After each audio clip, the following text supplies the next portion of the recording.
Kami lihat di situ ada harapan. Maka pagi hari ini kami datang beribadah Tuhan dengan banyak macam pergumulan dan permasalahan yang kami alami, yang kami hadapi. Tapi kami percaya bahwa ketika kami memandang Tuhan, Tuhan akan memberi kami kekuatan. Berkati kami semua yang hadir hari ini, maupun umatmu yang boleh mengikuti online. Mari karena keberadaan mereka sedang sakit atau dalam hal yang lain Tuhan. Semua kami diberkati dari anak-anak ke orang dewasa. Pakai hamba ini Tuhan untuk menyampaikan kebenaran firman Tuhan. Biarlah berkat-berkat Engkau curahkan bagi setiap kami yang hadir hari ini, ataupun yang boleh mengikuti dengan online. Terima kasih Bapa, kami serahkan waktu dan kesempatan ini. Biarlah boleh jadi di dalam satu nama, di dalam nama Tuhan Yesus, Tuhan dan Raja kami. Yang percaya sama-sama dengan saya katakan amin. Ya silakan dulu Bapak Ibu yang dikasih Tuhan.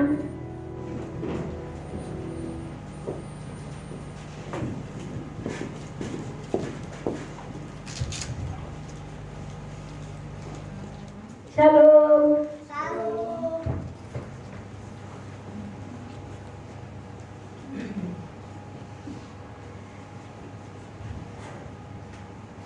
Hari-hari ini hari-hari yang was-was lagi ya. Tapi kita percaya Tuhan pasti mampukan kita melewati badai yang ada di depan kita. Hari ini banyak keluarga yang sakit. Kita berdoa untuk mereka supaya Tuhan melawat, Roh Kudus melawat mereka hari ini, mereka mendapat kesembuhan. Bapak Ibu yang dikasih Tuhan, hari ini dikasih tema bagaimana doa itu punya kuasa.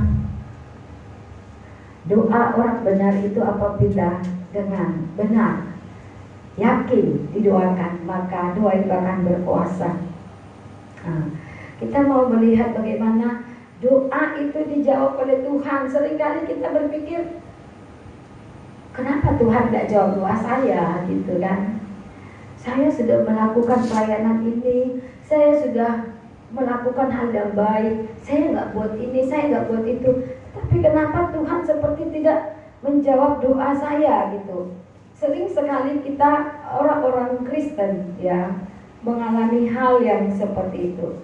Nah Bapak Ibu yang dikasih Tuhan, sebelum kita melihat apa yang dimaksud dengan doa yang dijawab Tuhan, mari kita baca dulu Matius 5 ayat 1, Matius 5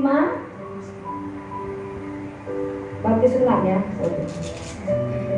Kita baca dulu Matius 6 ayat 5 sampai 15. Mari Bapak Ibu kita buka kitab kita, Matius 6 ayat 5 sampai 15. Saya rindu kita boleh bangkit berdiri, kita baca berganti-gantian. Ini tentang hal berdoa. Jadi 1 bulan ini kita belajar tentang penyembahan dan berdoa. Hal berdoa. Dan apabila kamu berdoa, janganlah berdoa seperti orang munafik. Mereka suka mengucapkan doanya dengan berdiri dalam rumah-rumah ibadat dan pada tikungan-tikungan jalan raya, supaya mereka dilihat orang. Aku berkata kepadamu, sesungguhnya mereka sudah mendapat upahnya. Jika kau berdoa, masuklah ke dalam kamarmu, tutuplah pintu dan berdoalah kepada Bapamu yang ada di tempat tersembunyi. Maka Bapamu yang melihat yang tersembunyi akan membalasnya kepadamu. Lagi pula dalam doamu itu janganlah kamu bertele-tele seperti kebiasaan orang yang tidak mengenal Allah. Mereka menyangka bahwa karena banyaknya kata-kata doanya akan dikabulkan. Jadi jangan kamu seperti mereka, karena Bapamu yang tahu apa yang kamu lakukan. Karena itu berdoalah demikian: Bapa kami yang di surga, dikuduskanlah namamu. Berikanlah kami pada hari ini makanan kami yang secukupnya.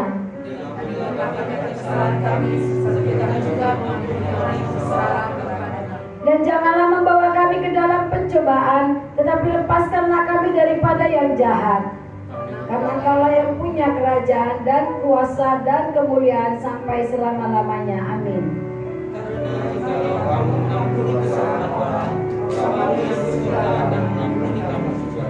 Ayat 15 sama-sama Bapak Ibu. Tetapi jikalau kamu tidak mengampuni orang, Bapamu juga tidak akan mengampuni kesalahanmu. Silakan dulu Bapak Ibu yang dikasih Tuhan. Semalam saya menonton kutipan kayak apa namanya reel pendeta siapa Philip Santova. Dia kan selalu berkhotbah tentang wanita, ya. Kayaknya bapak ini khusus berkhotbah untuk wanita ya. Tapi semalam dia khotbahnya itu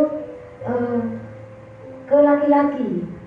Jadi dia katakan dalam kutipan doanya, laki-laki kalau nggak benar jungkir balik pun berdoa kalau dia nggak benar ke istri. Doamu nggak dijawab Tuhan katanya. Saudara yang dikasih Tuhan, Mbak, hati-hati nih bapak-bapak ya. Kalau bapak-bapak nggak benar sama istrinya, jungkir balik pun berdoa, Tuhan katanya nggak jawab. Bapak Ibu yang dikasih Tuhan, hari ini kita mau tahu bagaimana doa itu yang dijawab Tuhan. Ya, kita sudah membaca bacaan kita tadi bagaimana doa yang diajarkan oleh Tuhan Yesus. Itu makanya saya bilang bukan aliran kita ya, tetapi ada aliran yang sama Kristen ya, yang mengakui Alkitab. Mereka membuat doa Bapa Kami itu seperti apa? Mantra. Kalau yang sakit, kalau apa itu dipakai doanya gitu ya. Jadi doa Bapa Kami itu dihafal dan itu menjadi mantra. Saudara apa yang dikasih Tuhan, setuju nggak dengan yang seperti itu? Kalau hanya dibuat sebagai mantra, dia hanya percaya kepada kata-kata itu saja, tidak percaya kepada siapa yang mengajarkan dan untuk apa doa itu diajarkan oleh Tuhan Yesus. Maka sering sekali dibuat itu di dompet, dibuat jadi mantra. Nah, hampir sama dengan orang seberang, saudaraku. Kalau mau masuk kamar mandi ada doanya, kalau mau masuk kamar ada doanya. Jadi doa itu seperti mantra. Tetapi bagi kita yang sudah mengenal Tuhan, doa itu jangan kita hanya seperti mereka membuat mantra. Tetapi doa itu harus kita hidupi dan harus kita hayati, mengerti doa itu untuk apa gitu loh. Kadang-kadang orang karena itu doa mantra, jadi hanya percaya ke mantra itu, hanya percaya oh aku ucapkan ini akan terjadi. Padahal sesungguhnya ketika kita berdoa, kalau mujizat terjadi itu karena apa? Karena ada iman kita, Bapak Ibu. Jadi sering sekali orang bermantra tapi dia buat doa itu jadi seperti mantra, tapi dia tidak punya iman kepada Tuhan Yesus. Maka sering sekali orang bilang gini, Ibu Pendeta doakan, Pak Pendeta doakan. Sepertinya doa dia tidak didengar Tuhan. Padahal sebenarnya kita sebagai anak-anak Tuhan jangan salah. Tidak salah kita meminta topangan doa kepada gembala atau hamba Tuhan. Tetapi sesungguhnya yang Tuhan mau adalah kita, Bapak Ibu, kita yang langsung berbicara kepada Tuhan. Kebayangkan kalau anak kita misalnya membutuhkan sesuatu, kalau anak kita pakai perantara orang lain kurang afdol. Tetapi kalau anak kita langsung meminta, baru kita bisa merespon dengan situasi apa yang ada. Tetapi kalau lewat orang lain, dia bisa malah tidak diterima, bahkan tidak didengar. Demikian dengan Tuhan, saudaraku. Itu makanya kita kalau punya pergumulan, kita duluan yang maju ke Tuhan. Kita duluan yang ngomong ke Tuhan. Jangan kita mengandalkan pengkhotbah besar, pendeta, gembalanya mengandalkan. Lalu ketika nggak terjawab, dibilang pendetanya nggak manjur doanya, ya kan? Karena Tuhan itu pribadi dengan kita, Bapak Ibu. Tetapi tidak salah kita meminta topangan doa. Itu makanya Tuhan Yesus mengajarkan murid-muridnya. Kenapa? Karena orang-orang pada waktu itu membuat doa itu seperti mantra. Jadi mereka terkonsep dari bagaimana ketika mereka bangsa Israel ini masih menyembah berhala. Contohnya menyembah Baal. Saudaraku yang dikasih Tuhan, ya kalau dulu mereka sebelum mengenal Tuhan, sebelum mereka dikenalkan Tuhan oleh para nabi-nabi, orang bangsa Israel ini tidak mengenal Tuhan. Mereka menyembah Baal. Mereka menyembah Baal ini seperti bermantra itu, diulang-ulang, saudaraku. Sehingga pernah waktu si OP lahir ya, OP lahir di OB, jadi saya satu kamar dengan orang seberang. Saya lucu lihat ibu ini. Jadi dia kiblatnya ke depan TV pas memang. Jadi kan TV nyala, kita matikan waktu itu. Jadi dia sambil sembahyang sambil dia nonton TV, tetapi hafalan. Dan saudaraku, itu contohnya seperti bermantra. Nah, padahal doa kita tidak boleh seperti itu, ya kan? Doa kita tidak boleh seperti itu yang ditegur di sini oleh Tuhan Yesus. Jangan kamu berdoa seperti bermantra, tetapi berdoa itu harus seperti ini. Ya, Tuhan ajarkan tadi. Bapak Ibu yang dikasih Tuhan, dikatakan setiap anak Tuhan sebaiknya memiliki tempat di mana ia dapat sendirian dengan Allah. Jadi berdoa itu adalah saatnya kita sendirian dengan Allah. Jadi saudaraku yang dikasih Tuhan, coba kita lihat medsos. Banyak sekali orang Kristen mengupload orang itu lagi berdoa tapi dipotong setengah-setengah. Kadang-kadang dipotong hanya sedikit, jadi kita nggak tahu apa tujuannya mengupload di Facebook, ya kan? Ya, saya bukan alergi gitu, tetapi ketika saya menyiapkan khotbah ini, apakah itu sama seperti orang Farisi yang berdoa di pinggir-pinggir jalan, dikatakan yang berdoa di persimpangan jalan hanya pamer?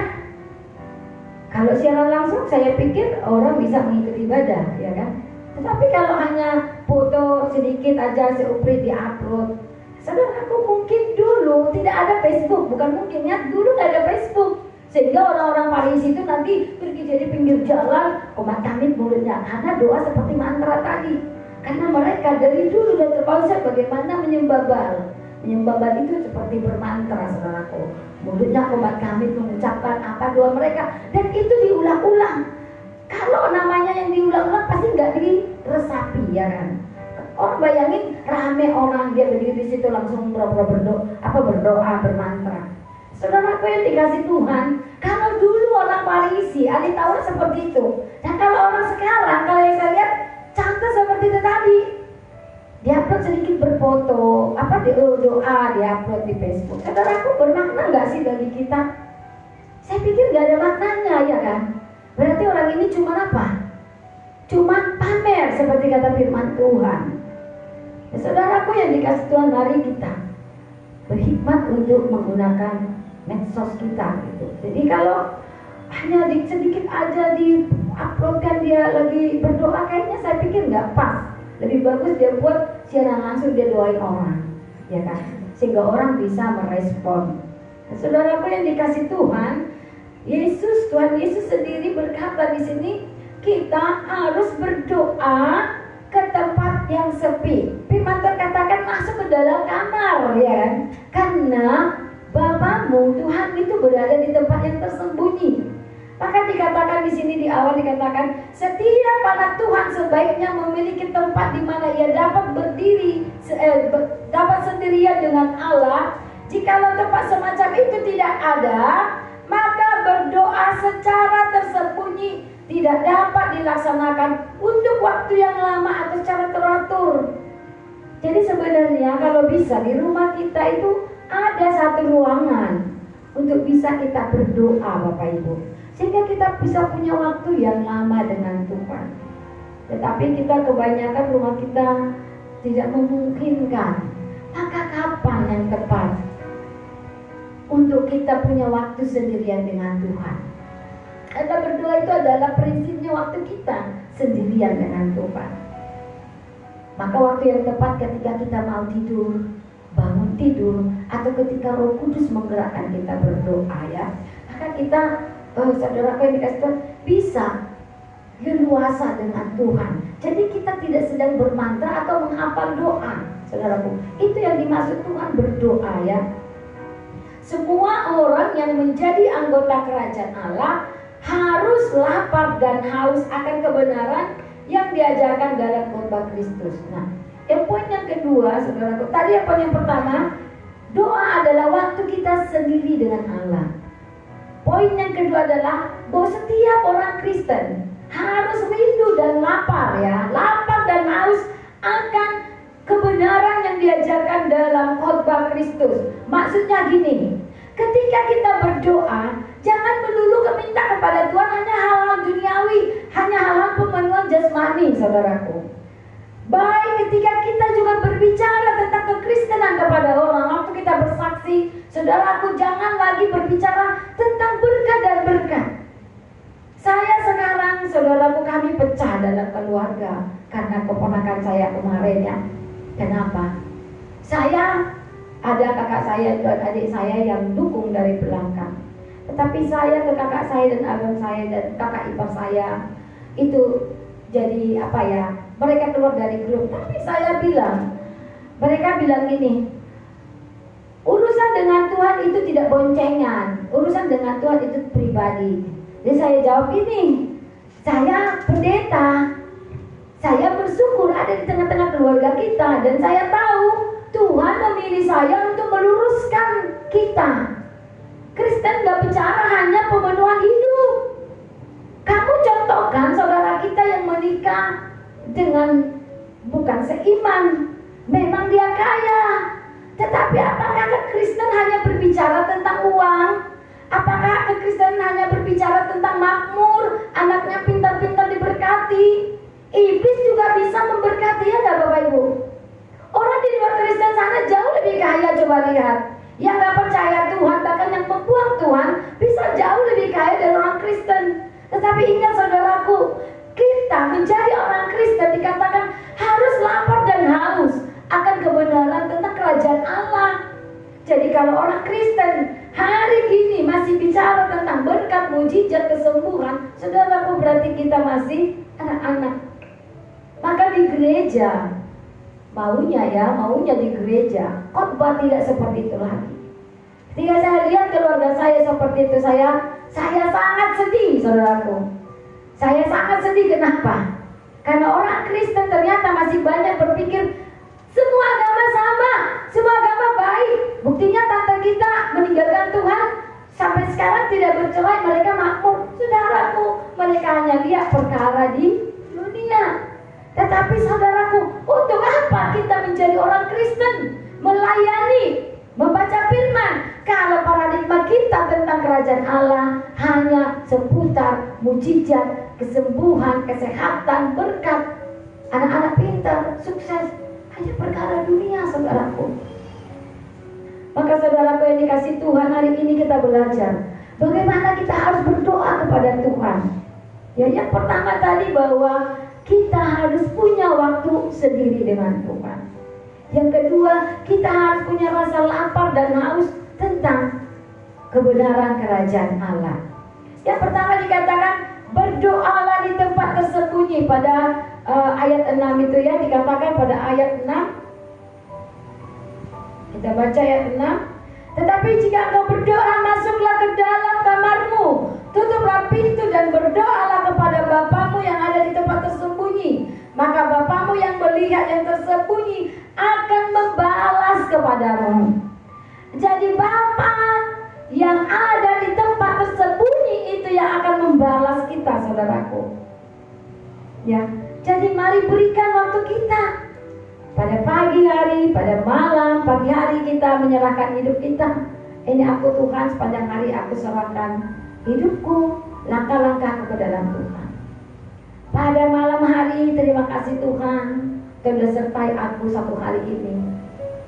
Atau ketika Roh Kudus Tuhan bergerak ya. Jadi saudaraku yang dikatakan tadi bahwa Tuhan Yesus mengajarkan kita supaya kita bertemu dengan Dia pada tempat yang tersembunyi. Ingat bagaimana ketika Tuhan Yesus naik ke bukit ya. Yesus naik ke bukit, Dia keluar dari kumpulan murid-muridnya, lalu Dia naik ke bukit untuk berdoa. Ketika Yesus juga pada pagi-pagi benar ya, ketika pagi-pagi benar masa Dia mau ditangkap, Yesus juga pagi-pagi benar pergi ke tempat yang sunyi, ke Taman Getsemani, Dia berdoa kepada Bapa. Kemudian Dikatakan juga banyak ayat referensi yang menunjukkan bahwa Tuhan Yesus sendiri sudah menunjukkan itu kepada murid-muridnya.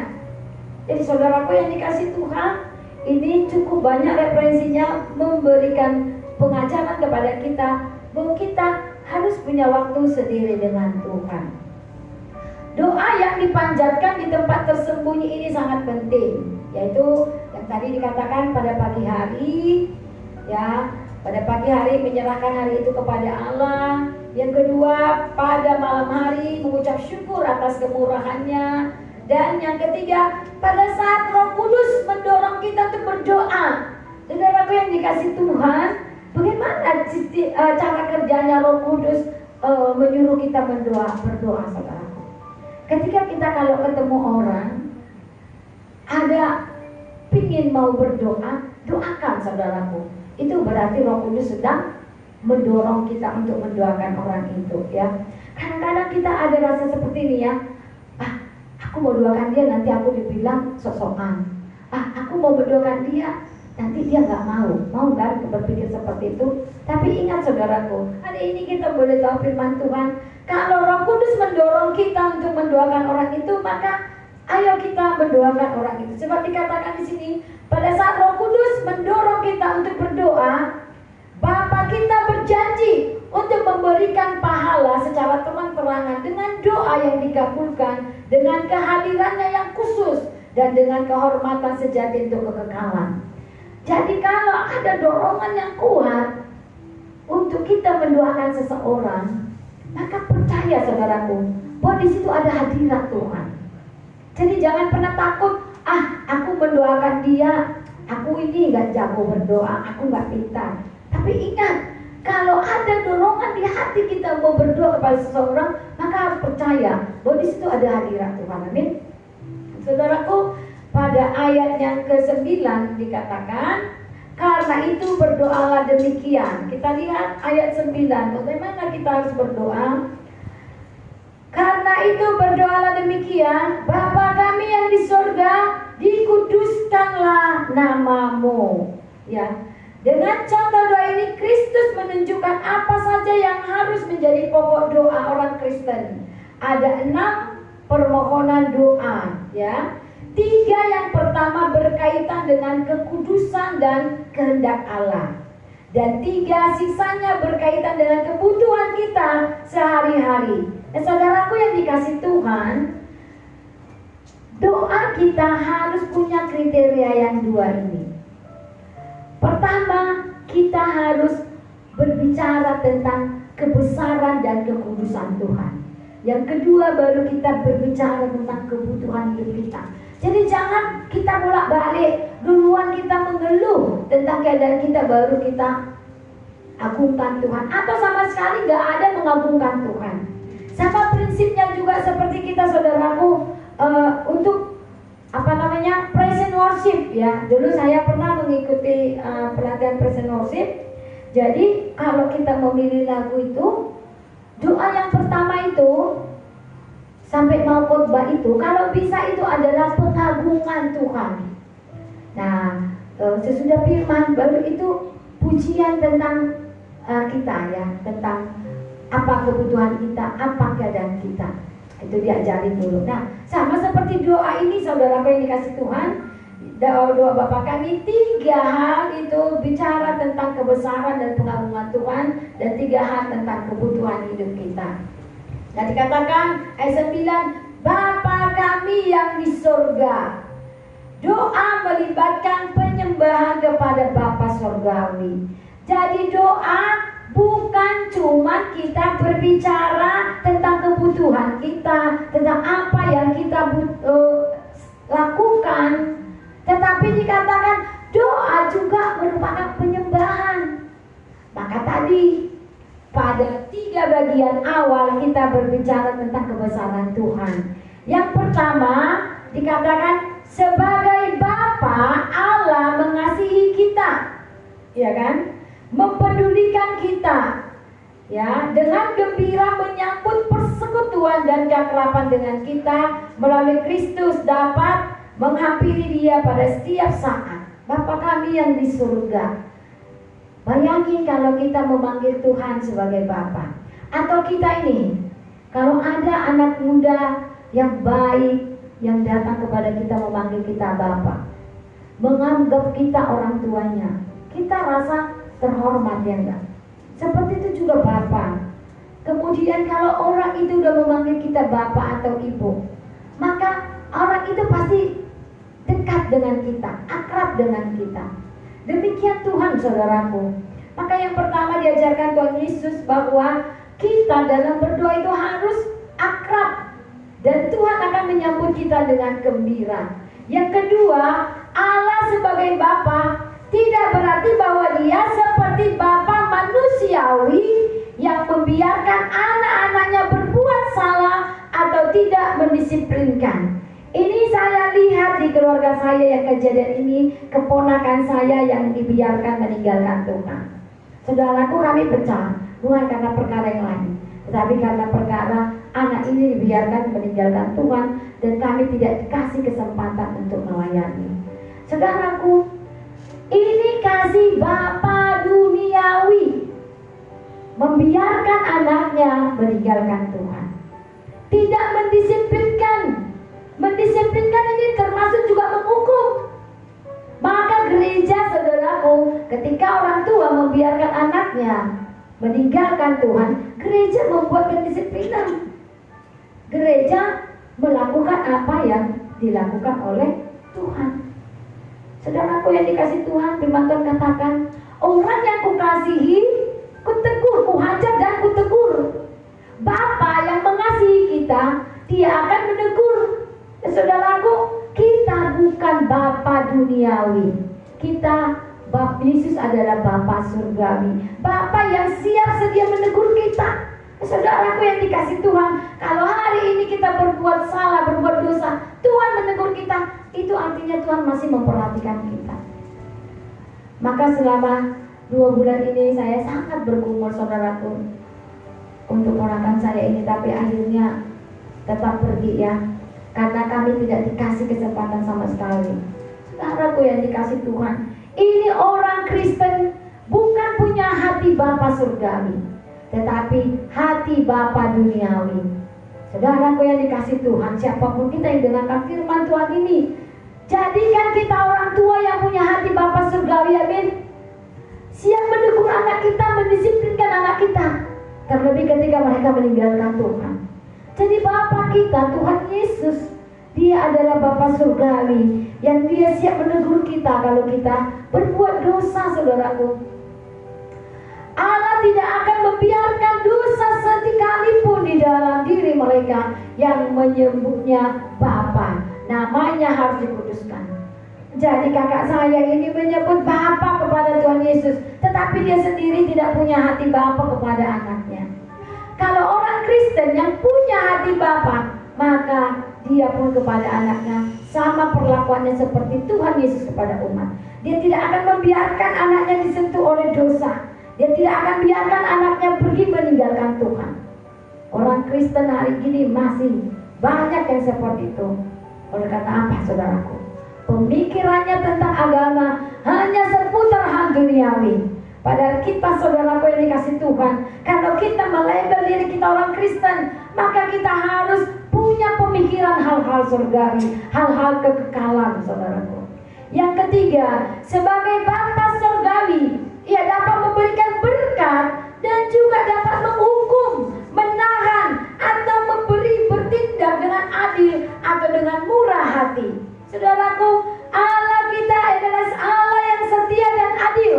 Allah nggak melulu hanya memberi berkat yang baik, tetapi dikatakan Allah Bapa surgawi juga adalah Bapa yang menghukum, bertindak dengan adil. Maka ada neraka. Jadi neraka itu bukan dongeng. Nanti akan ada neraka. Neraka belum ada penghuninya, saudaraku. Ya, firman Tuhan pada Wahyu jelas dikatakan, nanti iblis dan pengikut-pengikutnya akan dibuang ke perut bumi, ke dalam neraka, dibakar kekal selama-lamanya. Karena sekarang orang jahat di mana? Ada tempatnya, tetapi belum neraka.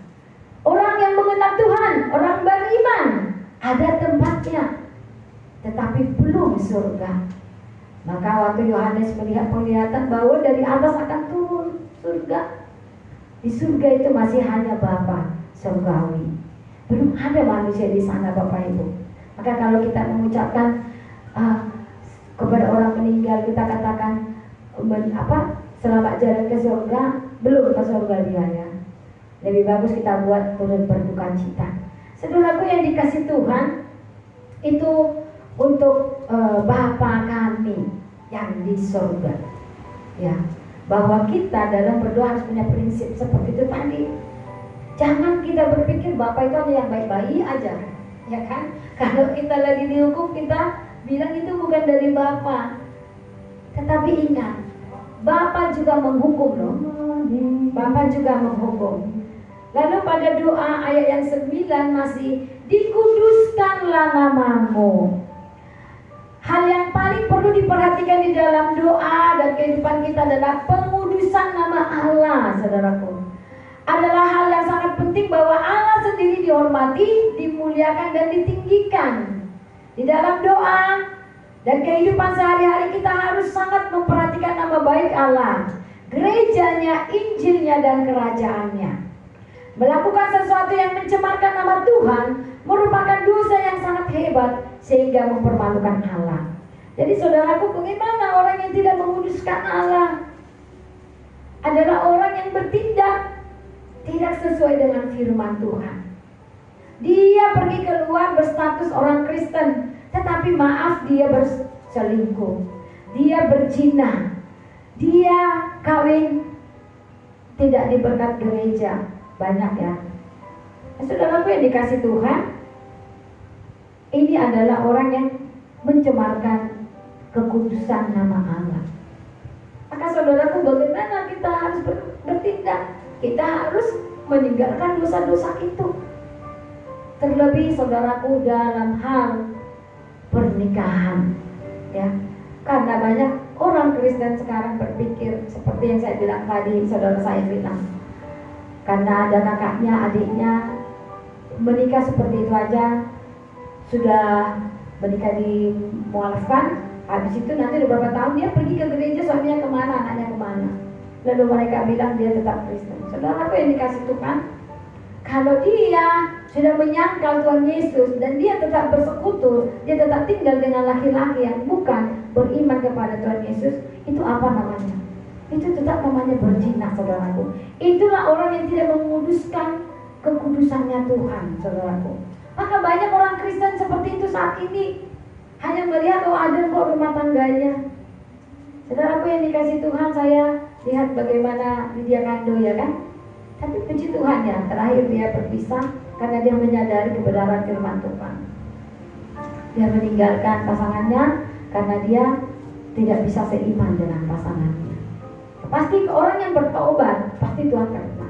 Firman Tuhan katakan, semerah apapun, semerah kerinci pun dosamu akan makin menjadi putih seperti salju. Maka tidak ada dosa yang tidak bisa diampuni Tuhan, asal kita mau datang bertobat, saudaraku. Bertobat bukan hanya datang kita melayani, tapi kita tetap melakukan dosa, tidak. Tetapi bertobat adalah meninggalkan dosa itu. Maka saya katakan sama saudara saya, kakakmu itu tidak bertobat, adikmu itu tidak bertobat. Kalau dia bertobat, dia pasti meninggalkan pasangannya itu, dan dia harus hidup sendiri, ya kan? Saudaraku yang dikasih Tuhan, itu namanya apa? Kalau bukan berzina. Maka di dalam kekristenan tidak mengenal pernikahan yang beda kepercayaan. Karena firman Tuhan katakan, hendaklah kamu menjadi pasangan yang sepadan. Jangan menjadi pasangan yang tidak sepadan. Sebab persamaan apa yang kau temukan antara kebenaran dan kedurhakaan? Ya, tidak ada, saudaraku. Tidak ada kebenaran pada suami istri berpasangan berbeda keyakinan. Saudaraku yang dikasih Tuhan, mereka adalah contoh-contoh yang merusak, mencemarkan kekudusan Tuhan. Ya. Kemudian pada ayat 10 kita lihat. Ayat 10 dikatakan, datanglah kerajaanmu, jadilah kehendak-Mu. Datanglah kerajaan-Mu. Saudaraku, ini masuk pada masih bagian 3 poin yang pertama, intinya kita dalam berdoa. Doa orang Kristen haruslah berhubungan dengan kerajaan Allah di bumi sekarang ini dan dengan pewujudannya pada masa yang akan datang. Jadi kita kalau berdoa, saudaraku, kita harus berbicara tentang hal-hal kerajaan Allah. Kita harus berbicara tentang surga, tentang neraka kepada Allah, saudaraku. Jangan kita hanya bicara tentang dunia. Sehingga ketika kita berbicara tentang kerajaan Allah kepada Tuhan dalam doa kita, maka kita diingatkan Tuhan supaya kita jangan hidup di dalam dosa. Yang pertama, kita harus berdoa untuk kedatangan Kristus kali yang kedua. Jadi orang percaya, saudaraku, harus ingat, selalu ingat, Yesus akan datang kali yang kedua. Maka kita takut berbuat dosa. Maka orang Kristen, kalau di dalam doanya dia selalu mengingat bahwa Yesus akan datang kali kedua, dia pasti akan menjadi orang Kristen yang setia. Tetapi karena orang Kristen lupa, tidak pernah membawakan di dalam doanya bahwa dia sedang menantikan Tuhan kali yang kedua, maka dia enteng saja berbuat dosa. Seperti yang dialami oleh ponakan saya, kakak saya, dan keluarga besar saya. Mereka lupa Tuhan Yesus akan datang kali yang kedua. Tuhan Yesus akan mengadili, menghakimi. Tuhan Yesus akan menghukum. Mereka lupa, saudaraku. Sehingga mereka larut dalam keinginan-keinginan kedagingan. Mereka punya pandangan, yang penting dia bahagia. Si A, si B, beda agama, mereka sukses.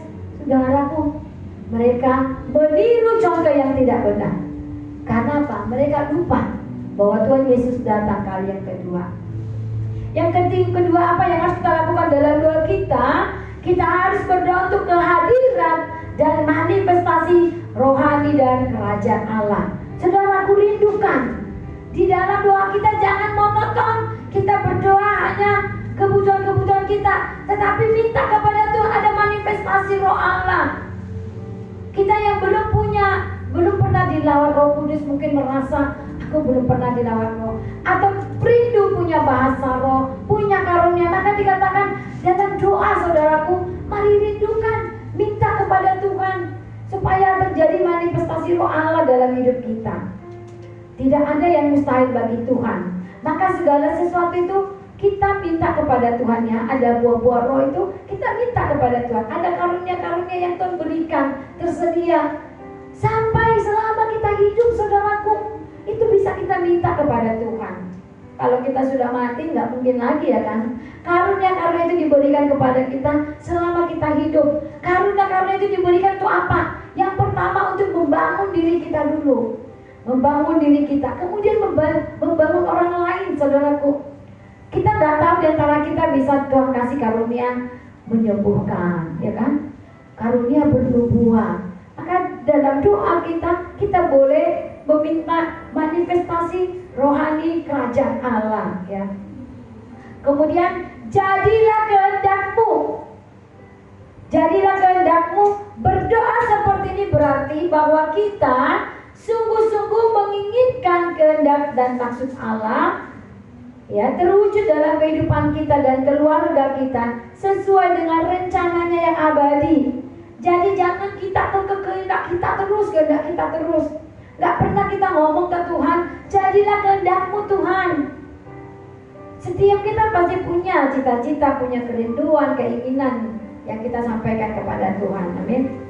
Tetapi hari ini kita lihat dari doa yang diajarkan Tuhan Yesus, bahwa kita belajar berserah kepada Tuhan dengan berkata, jadilah kehendak-Mu, bukan jadilah kehendak-Ku. Maka ponakan saya ini bukan jadilah kehendak-Mu, jadilah kehendak-Ku. Karena aku sudah begitu getolnya, saudaraku, ngomong sampai 2,5 jam, setiap hari. Tiap hari gak tahu berapa banyak saya rekam, saya ngomong, sebut saya video, saya kasih ayat. Saudaraku, tapi itu tidak mengubah hatinya. Sampai saya gini, Tuhan, kenapa Kau gak kasihan sama ponakanku? Dan Kau gak kasihan sama keluarga besarku? Kenapa hati kakakku, abang-abangku semua malah menutup aku gitu, menutup saya untuk memberitakan kebenaran firman Tuhan. Saudaraku yang dikasih Tuhan, iblis sangat jahat. Iblis luar biasa, saudaraku, untuk mengikat orang-orang Kristen, untuk mereka punya pikiran bahwa kekristenan itu hanya sebatas agama. Saudaraku yang dikasih Tuhan, itu yang perlu kita perangi saat ini, amin. Maka Tuhan Yesus mengajarkan kita doa Bapa kami. Ketika dikatakan jadilah kehendak-Mu, maka kita belajar pasrah kepada Tuhan. Ketika saya tanggal 3 Juli, saudaraku, yaitu di hari dia menikah, saya hanya bilang kepada Tuhan, sebenarnya Tuhan jauh di dalam hatiku, aku mau firman Tuhan yang ada firman Tuhan katakan ini. Memang ada orang yang ditentukan untuk tidak menerima karunia keselamatan. Sampai saya bilang, Tuhan, kalau bisa firman itu jangan berlaku kepada ponakanku, tetapi berlaku, saudaraku. Jadi saudaraku yang dikasih Tuhan, seketor apapun kita menginjil kepada dia, kalau memang sudah Tuhan tentukan dia sudah menerima karunia keselamatan, gak bisa kita paksa, saudaraku. Saya nangis sampai hari ini, saya sangat sedih, saudaraku. Saya sangat sedih, tambah lagi kakak ipar saya langsung diblokir saya, keluar dari grup, saudaraku. Kakakku keluar dari grup, abangku keluar dari grup. Saudaraku yang dikasih Tuhan, saya berpikir seperti ini, Tuhan, kenapa kita mengatakan firman Tuhan kepada masih yang namanya orang Kristen, tetapi mereka menutup diri. Miris ya, miris melihat orang Kristen saat ini, saudaraku. Kekristenan hanya sebagai identitas saja. Kekristenan bukan menjadi pola hidup mereka. Padahal semakin kita mengenal Tuhan, harusnya semakin tua, harusnya kita semakin mengenal pribadi Kristus yang memberikan kita hidup sampai hari ini, saudaraku. Dikatakan kehendak Allah terlaksana bila kita berdoa agar kerajaannya dan kebenarannya datang di antara kita.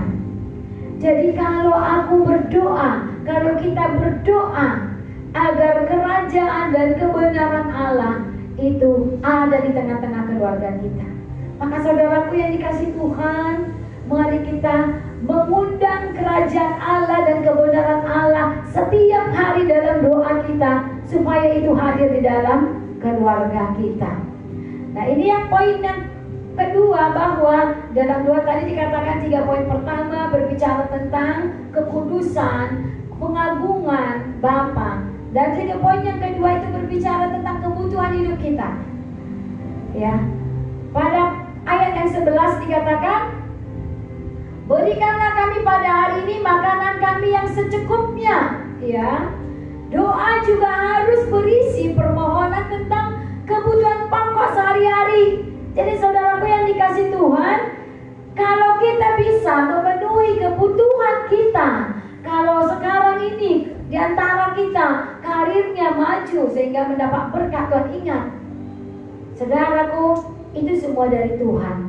Maka Tuhan Yesus mengajarkan kita supaya kita juga berdoa apa yang menjadi kebutuhan kita, saudaraku, amin. Jangan bilang Tuhan tahu, benar sih, gak bicara pun kita Tuhan tahu, karena kita anak Tuhan, amin. Kita milik Tuhan. Tetapi banyak orang Kristen pede, dia bilang dia anak Tuhan, ya. Kakak saya ini kemarin ngomong gini ke saya sebelum datang ke sini, Mama Gaby, kau tahu dek, hanya karena Roh Kudus aku bisa berdiri sampai hari ini, katanya. Tapi munafik, saudaraku. Dari tanggal 26 saya sudah bilang kamu datang, sampai terakhir tanggal 2 kamu datang Kak, tanggal 2 Juni. Tapi sampai tanggal 26, tanggal 25 dia 25 Juni saya bilang, Kak, gimana? Masih ngomong gini ke saya, gini aja lah Mak Gep, tanggal 25 aku datang, kita panggil mereka pasangan, kita tanya. Oh ya, saya bilang, Kak, lebih cepat kalau lebih bagus, masih ada waktu melayani. Tapi ternyata kakakku ini munafik, saudara. Orang Kristen banyak yang munafik, saya katakan. Banyak tahu firman Tuhan, tetapi hidupnya sebenarnya tidak punya iman kepada Kristus. Kakak saya ini munafik, Dia bilang sama saya tanggal 25 kita lihat. Ternyata dia punya rencana lain.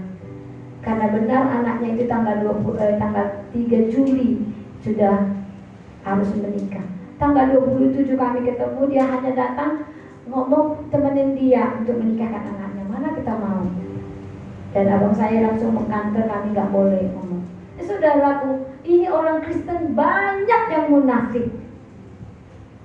Jadi kalau kita bilang kita kepada Tuhan, datanglah kerajaanmu, bilang Tuhan itu Bapa, itu munafik. Tuhan bilang apa? Mulutmu apa? Kamu bilang kamu beribadah, tetapi hatimu jauh daripada aku, ya kan? Mulut berkata Bapa kami yang di surga, tetapi kenyataannya dia tidaklah seperti doanya, saudaraku.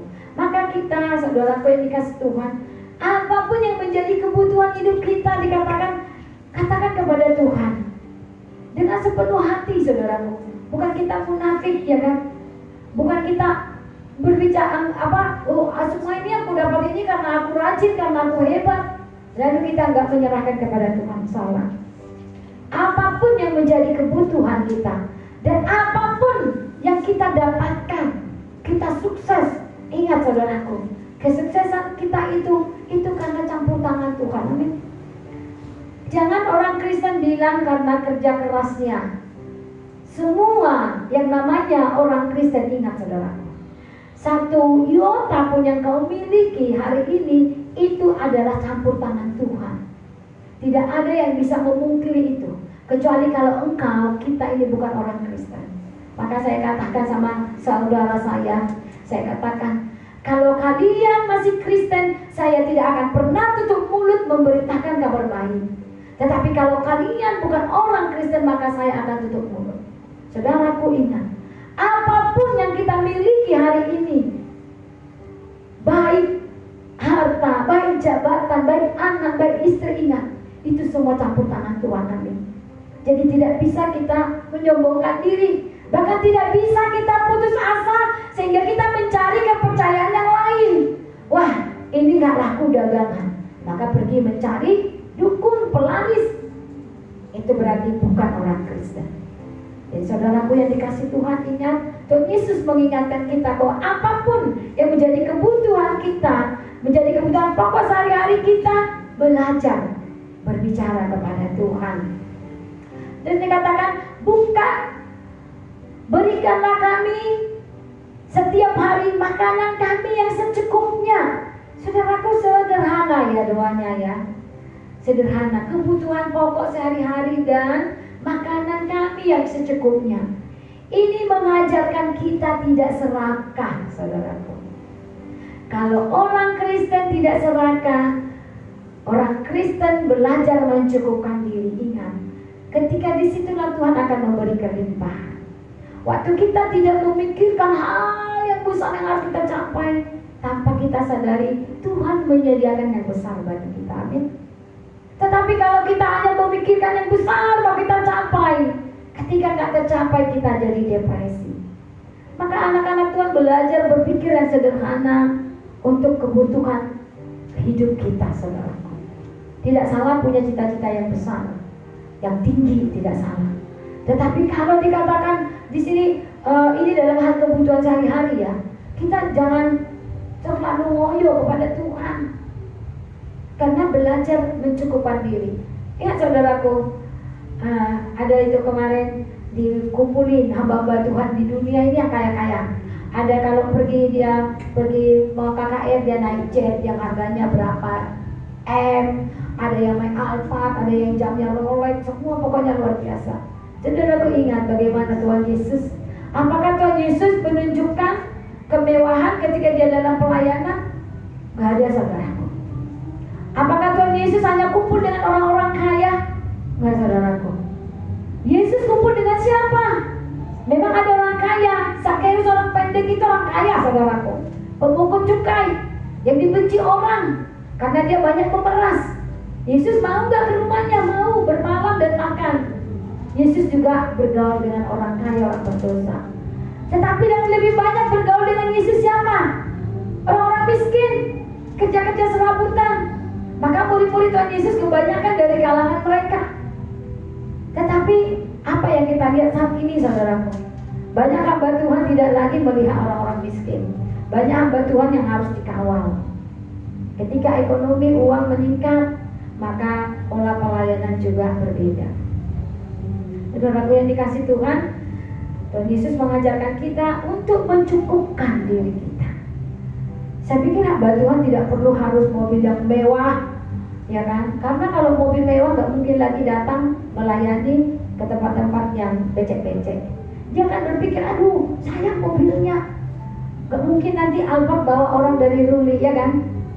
Sayang mobilnya pasti jadi gitu, akhirnya mengganggu pelayanan. Ini saya lihat banyak hamba Tuhan yang mobilnya mewah-mewah, saudaraku. Mobil Alphard luar biasa ya. Saya pikir masih dibawa nggak jemaat pakai ini? Pasti nggak lagi, saudara. Nah, saudara yang dikasih Tuhan, jadi kita belajar bahwa untuk kebutuhan kita sehari-hari Tuhan menginginkan kita itu pola doa kita adalah berdoa yang sederhana, ya, mencukupkan, cukup, saudaraku. Lalu ayat 12, ampunilah seperti kami juga mengampuni orang yang bersalah kepada kami. Kita di ayat 12. Dan ampunilah kami akan kesalahan kami seperti kami juga mengampuni orang yang bersalah kepada kami. Nah, kalau bicara tentang mengampuni, kita banyak juga orang yang tidak bisa mengampuni, saudaraku. Bahkan orang tua sendiri nggak bisa diampuni. Saya sangat juga kecewa dengan kakak saya. Jadi nggak bisa mengampuni almarhum ibu saya. Akar pahit, saudara. Itu terlontar, maka saya marah. Orang mama udah meninggal, kau masih menyimpan dendam. Saudaraku yang dikasih Tuhan, Tuhan Yesus mengajarkan kita untuk kita mengampuni orang yang bersalah kepada kita. Tadi di awal saya katakan kan bahwa laki-laki luar biasa pun berdoa menyembah dia. Kalau dia tidak baik kepada istrinya dikatakan, doamu tidak didengar Tuhan. Kenapa, saudaraku? Saya berpikir, kenapa doa laki-laki suami gak didengar Tuhan kalau dia tidak baik kepada istrinya? Karena laki-laki itu adalah apa? Imam. Laki-laki adalah imam, saudaraku. Perempuan itu siapa? Bagian dari diri dia yang diberikan Tuhan kepada dia. Maka kalau bagian dirinya aja dia gak benar, berarti tidak bisa menguduskan hidupnya, saudaraku. Sehingga itulah prinsip Alkitab, saudaraku, bahwa Allah memberkati rumah tangga itu lewat suami ke istri dan ke anak-anak. Seperti itu juga di gereja, saudaraku, dari gembala mengalir ke jemaat. Maka saudaraku yang dikasih Tuhan, kaum bapak sama istri harus sayang, ya, harus baik komunikasinya. Kita harus bisa mengampuni orang yang bersalah kepada kita. Doa harus memperhatikan masalah dosa dan kesediaan untuk mengampuni mereka yang telah bersalah kepada kita. Menyucikan hati nurani dari perbuatan yang sia-sia supaya bisa beribadah kepada Allah yang hidup. Kemudian mengaku dosa dan Tuhan akan mengampuni.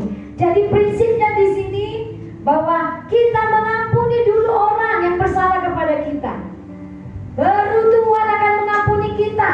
Kalau kita tak bisa mengampuni orang, maka doa kita itu sia-sia, ibadah kita itu sia-sia, gak ada gunanya. Orang yang masih menyimpan dendam, dia melayani, sia-sia, saudaraku. Dikatakan firman Tuhan, bukan saya ya, firman Tuhan yang katakan.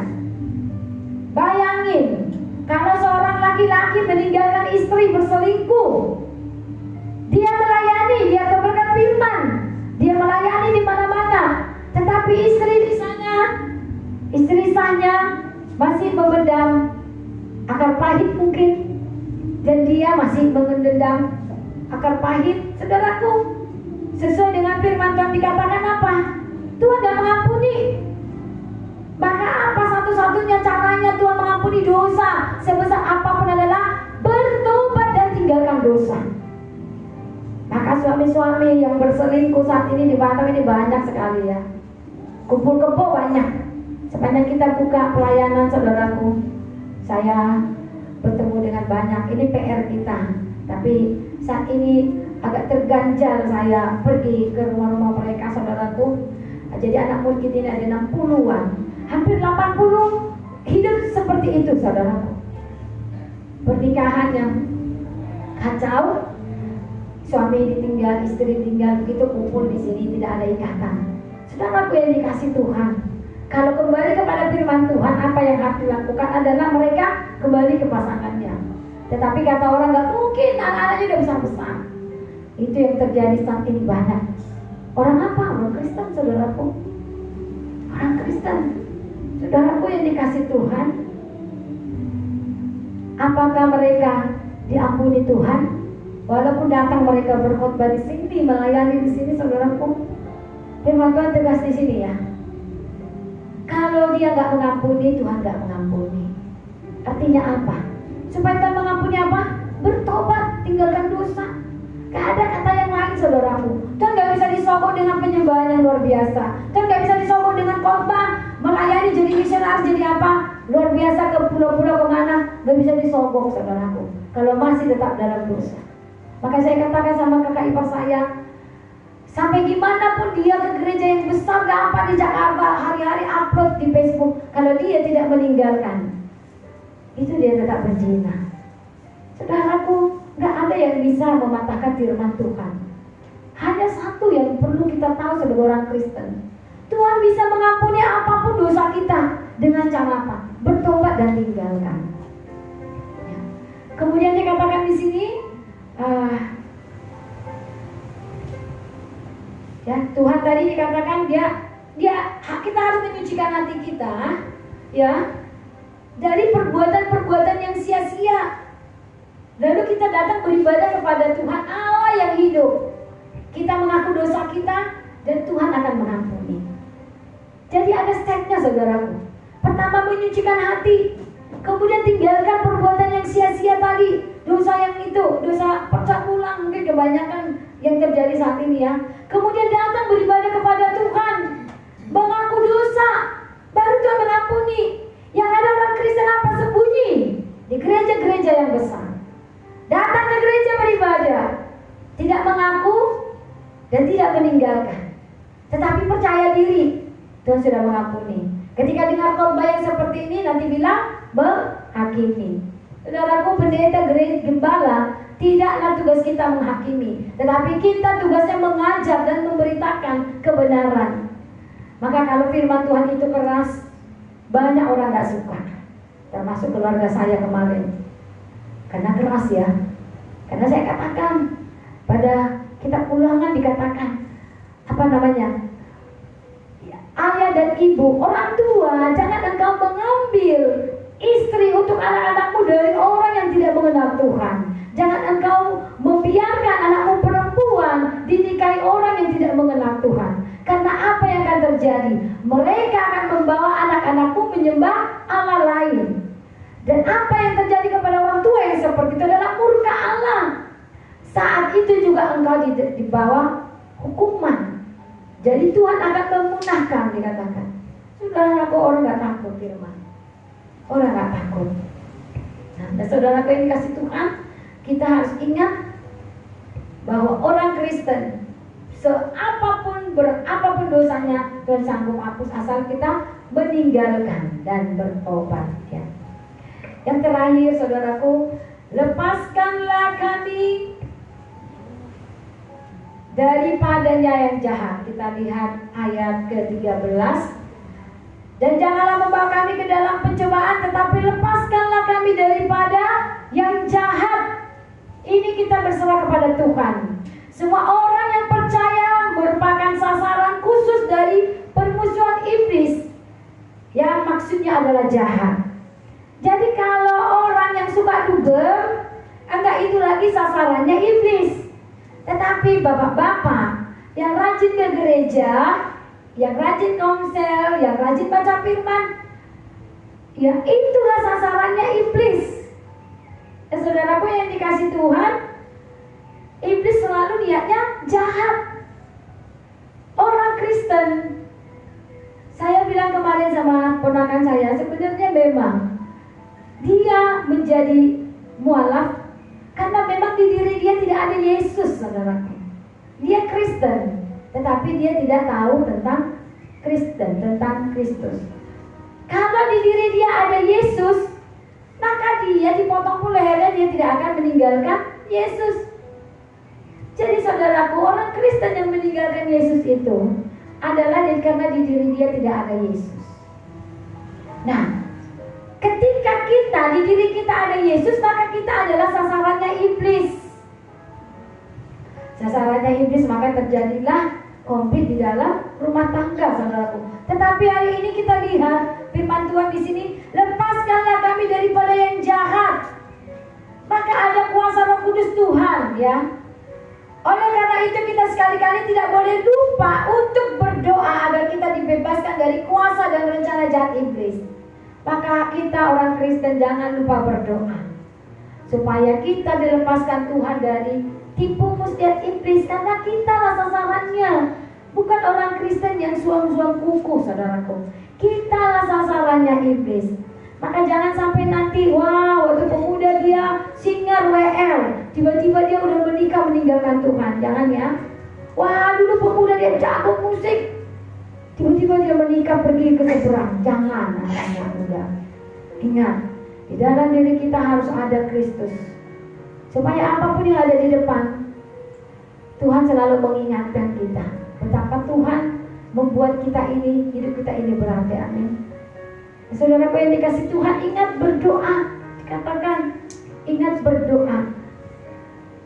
Lalu ia keluar dan mengajak 7 roh yang lebih jahat daripadanya, dan mereka masuk dan berdiam di situ. Maka akhirnya keadaan orang itu lebih buruk daripada keadaan semula. Ini kisah bagaimana seorang yang dirasuki setan. Jadi datang lagi 7 roh, saudaraku. Ini kenapa bisa dirasuki setan? Karena di diri dia tidak ada Yesus. Maka anak-anak muda, jangan sampai di dirimu tidak ada Yesus. Kalau orang yang kerasukan setan itu, saya belum pernah ketemu orang Kristen yang sungguh-sungguh. Tetapi yang dirasuki setan itu adalah orang Kristen yang suam-suam kuku. Maka waktu opung saya meninggal, kebayangkan menantunya perempuan, menantunya laki-laki ini kepala depak loh Bapak Ibu. Kepala depak di Medan. Istrinya, cucunya, hampir berapa orang kerasukan. Kenapa? Karena di diri mereka tidak ada Yesus. Tapi ada satu tulang saya yang dia bersaksi kepada saya. Dia bilang, tahu gak nih, waktu itu mereka udah mulai, aku aja udah mulai dikuasai gitu ya, gemetar gini kan. Tapi aku thinking, dalam nama Yesus, dalam nama Yesus. Aku gak kena. Saudaraku yang dikasih Tuhan, bisa kena banyak. Hampir orang mereka keturunan itu kerasukan ketika bapak mereka meninggal. Itu pekerjaan siapa? Tipu muslihat iblis. Kenapa? Karena waktu itu yang meninggal ini belum melepaskan kuasa-kuasa kegelapan yang ada pada dia, dan tidak ada anaknya atau keturunannya yang mendoakan. Makanya ketika ibu saya meninggal, saya bilang kepada Tuhan, tanda malam hari itu, saudaraku, atau sudah pernah saya saksikan di sini. Jadi jam 2 pagi sebelum mama saya besok dikuburkan, saya minta kepada Tuhan, Tuhan kasih aku tanda bahwa Tuhan sudah mengampuni ibu aku atas apa yang dilakukan pada tanggal 19. Karena tanggal 19 mereka buat ritual di rumah ya, dengan dukun. Saudaraku, jam 2 pagi saya dibangunkan Tuhan. Saya gemetaran, saya gak pernah takut seperti itu. Luar biasanya sampai begini saya terintimidasi iblis. Jadi saya duduk tidur di lorong, di depan saya lukisan Tuhan Yesus. Saudaraku tahu gak? Makanya orang Kristen itu gak boleh buat patung-patung dalam menyerupai apapun, karena iblis bisa masuk ke dalam. Saudaraku, saya lihat gambar Tuhan Yesus itu bergerak, saudaraku. Jadi saya berdoa, saya tangking dalam nama Yesus, dalam nama Yesus. Segala kuasa iblis yang ada di rumah ini yang sudah ditanamkan beberapa hari lalu atau berapa waktu lalu, aku usir, aku kuduskan rumah ini dalam nama Yesus Kristus. Baru dia berhenti. Maka saya bilang sama Tuhan, saya nangis, Tuhan, besok jangan ada kejadian aneh pada ibu aku. Karena enggak sempat dalam keadaan dia sadar, kita doakan melepaskan dia. Saudara, puji Tuhan. Tidak ada hal yang aneh. Karena di dalam keluarga kami, saudaraku, kalau orang itu meninggal belum diserahkan kepada Tuhan, tidak ada yang membereskan, selalu ada kejadian mistik. Dan kalau mau bilang, nyata saudaraku, nyata. Bukan cerita bohong. Waktu opung saya perempuan itu ular lewat dari mayatnya ini. Waktu opung saya yang satu, ayam keluar. Tapi opung saya laki-laki, saya pulang waktu dia sakit, itu nyata. Saya lihat ikan keluar dari muntahannya dua. Keluar ikan, terus pas Natal malam-malam saya ke rumah, dia keluar jarum dari wajahnya. Itu nyata saudaraku, bener real. Maka saudaraku yang dikasih Tuhan, firman Tuhan digenapi. Apa yang terikat di bumi, terikat di surga. Apa yang terlepas di bumi, terlepas di surga. Saudaraku, saya percaya dan punya iman. Waktu bapak saya juga saya layani. Selama 2 minggu saya pulang menjelang dia lagi sakit namanya. Ayah saya itu berperangai seperti harimau. Dia mau cakar saya, saudara. Kayaknya nggak mungkin gitu, tapi itu kenyataan, saudaraku. Ini orang-orang yang punya ikatan-ikatan dengan pekerjaan perdukunan. Jadi dia berwujud binatang selalu berwujud binatang, saudaraku. Ayahku seperti harimau. Opung aku keluar datang ayam, datang ular. Terus opung aku kemarin pas didoain itu keluar ikan, saudaraku. Tapi habis itu hilang ikannya, hilang di dalam lendir. Dia kan muntah ya. Ini saya doain. Situ saya masih muda, saya keluar gitu ya. Dalam nama Yesus opungku disembuhkan, semua keluar kuasa iblis. Keluar ikan 2 hitam, saudaraku. Dan dia lihat, dia bilang, wah udah keluar ikan itu. Saya tanya, kok bisa ikan masuk? Mata kita jasmani ini bisa melihat, saudaraku. Tapi habis itu gak ada dia.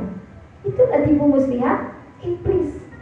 Nah, saudaraku yang dikasih Tuhan, kembali lagi ke firman Tuhan ini, bahwa iblis sasarannya adalah orang-orang percaya yang di dirinya ada Yesus. Tetapi kalau kita berdoa setiap hari, maka kita gak bisa dirasukin oleh iblis. Amin. Gak kerasukan nanti tulang saya yang satu ini. Padahal yang 6 ini udah kerasukan semua. Mahkota sampai baju kebaya ini terbuka, dia siaran kata orang Batak. Menari di depan di tengah-tengah itu acara, saudara. Kita lu ya. Itu iblis mau permalukan, saudaraku. Lanjut lagi, saudaraku. Jikalau kamu tidak mengampuni, ini yang terakhir ya. Jikalau kamu tidak mengampuni, apa yang terjadi kalau kita tidak mengampuni, saudaraku? Yesus menekankan di sini bahwa orang Kristen harus bersedia untuk mengampuni kesalahan orang lain. Apabila mereka tidak mengampuni orang yang bersalah, yang mengakui kesalahannya, Allah tidak akan mengampuni mereka dan doa mereka tidak ada gunanya. Jadi orang yang tidak mengampuni kesalahan orang, doanya dikatakan tidak berguna. Ini adalah suatu prinsip penting mengenal cara Allah mengampuni dosa kita. Nah, saudara yang dikasih Tuhan, kalau ada orang yang kita sakiti atau orang yang menyakiti kita masih memendam itu, hari ini kita bereskan supaya doa kita didengar Tuhan. Jadi jangan sampai kita berpikir, Tuhan kok gak dengar doaku. Ternyata sebenarnya ada yang gak beres di diri kita.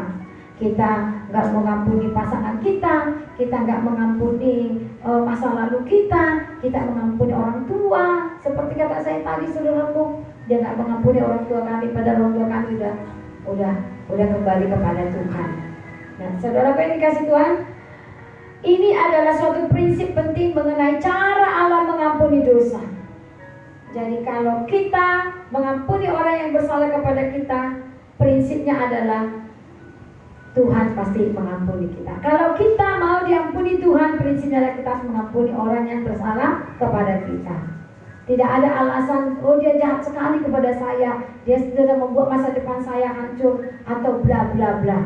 Ingat, kalau kita mau diampuni Tuhan, kita harus mengampuni orang yang bersalah kepada kita. Pada Matius 18 ayat 35 dikatakan, maka Bapakku yang di surga akan berbuat demikian juga terhadap kamu apabila kamu masing-masing tidak mengampuni saudaramu dengan segenap hatimu. Jadi waktu kita disakiti keluarga kita, saudaraku, kita tidak boleh mendendam. Ini juga mengingatkan saya, ketika masalah ini 2 bulan ini adalah pergumulan yang berat bagi kami. Secara kepada saya, saudaraku, secara kepada saya yang paling terasa, ya. Tetapi firman Tuhan mengingatkan kita harus mengampuni dengan segenap hati. Pada Markus 11 ayat 26 dikatakan, tetapi jika kamu tidak mengampuni, maka Bapamu yang di sorga juga tidak akan mengampuni kesalahanmu. Pada Lukas 11 ayat 4 dikatakan, dan ampunilah kami akan dosa kami, sebab kami pun mengampuni setiap orang yang bersalah kepada kami, dan janganlah membawa kami ke dalam pencobaan. Saudaraku, firman Tuhan hari ini mengingatkan kita bahwa betapa kita diajari Tuhan doa yang sangat sempurna, ya. Doa yang sangat sempurna. Ada poin-poin, mungkin saya tidak tahu apa di slide itu sama dengan yang saya buat, karena saya nggak bisa lihat di sini, ya. Tidak masuk di slide saya, Bapak Ibu, di sini. Tidak masuk yang di slide.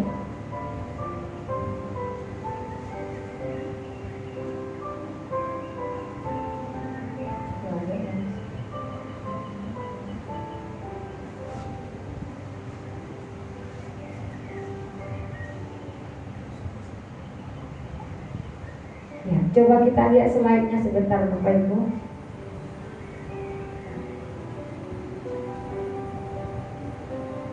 Ya.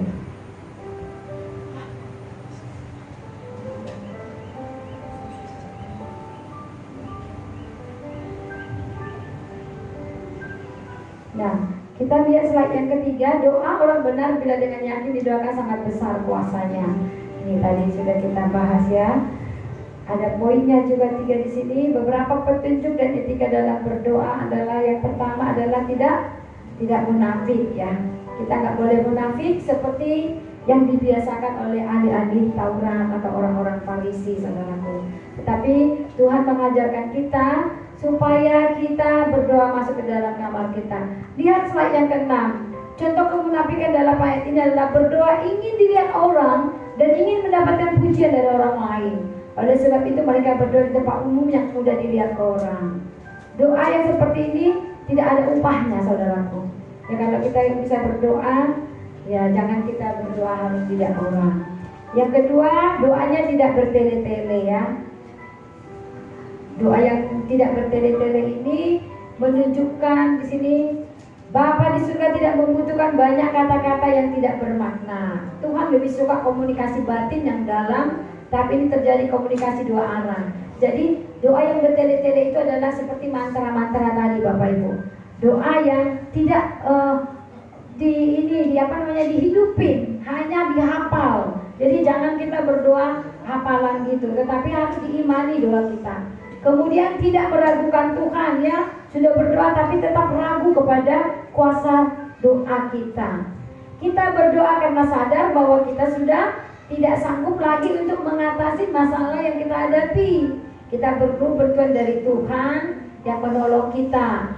Nah, saudaraku, ini menunjukkan tadi berserah. Apapun kebutuhan hidup kita, diajarkan kita untuk berserah kepada Tuhan. Dan firman Tuhan, mari pemusik boleh maju ke depan.